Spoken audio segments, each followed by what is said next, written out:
Our next guest says we're just throwing good money after bad on all these government bailouts. What would he do differently to fix this mess?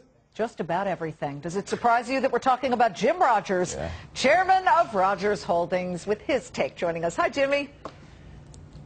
Hello, Liz. It's nice to see you and David again. Good to see you. What is the answer, Jim? You're a longtime market investor, watcher, winner. What's the answer? Liz, the answer is to let people who failed fail. Go out of business. Automobile companies have been failing for 100 years. Airlines have been failing for 100 years. Retailers have been failing. And you know what? We still have airplanes. We still have cars. We still have shops. Incompetent people fail, and then new people come in and take over. It's been going on for a few thousand years. Jim, this phrase systemic risk and then the accompanying phrase too big to fail, what do you think about those? And is there any truth to this systemic risk argument? David, you're bad for my nervous system when you talk about too big to fail and systemic risk. I mean, banks have been going bankrupt for 1,000 years, 10,000 years. Investment banks have certainly been going bankrupt, and insurance company too.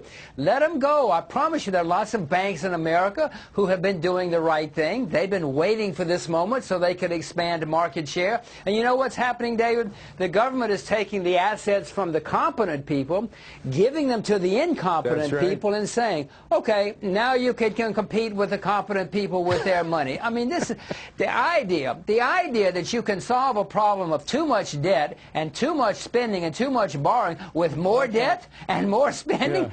I mean, this is incomprehensible to me. But Jimmy, back in September, it was, we can't let AIG fail because you don't want to know what's going to happen. They made it sound, there were a couple of mutual funds and money markets that looked like they were about to break the buck. But should that have been a risk that we should have taken, allowing an AIG to go under?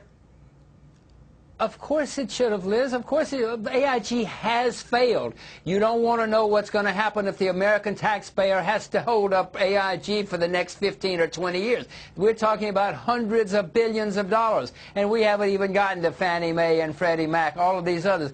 You don't want to know what's going to happen to you, me, our children, our grandchildren, because of all of these debts that the American government has taken on. It's going to ruin the whole system. Well, Jim, we've already spent trillions of dollars when you count in the money that the Fed has either loaned out or printed up in order to pay back the Treasury. What's going to happen as a result of what we've already done? Well, David, you know as well as I do, we're going to have a currency crisis. The next big crises in the markets are going to be currency crisis, whether it's the U.S. dollar or the pound sterling or whatever.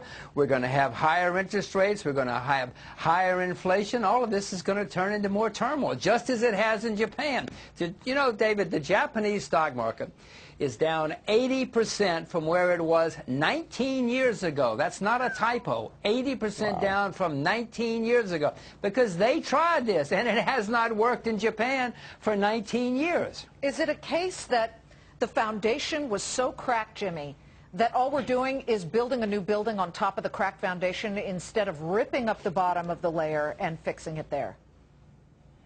Very well said, Liz. When people, your mother, Liz, taught you not to throw money down a rat hole. Your daddy taught you, you know, don't throw good money after bad. That's what we're doing. We're throwing money into failed assets, and the failed assets are never going to come back. We should be putting the money into new assets and good assets that can grow and prosper and make America great again.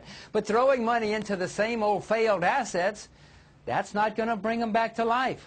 Your daddy gave you gold. Yeah, my dad gave me Kruger. And my mother, I don't think, ever said rat hole, but she would say, never live beyond your means. Yeah. How about that? Jim Rogers, great to see you, my friend. Thank you very much. Jim.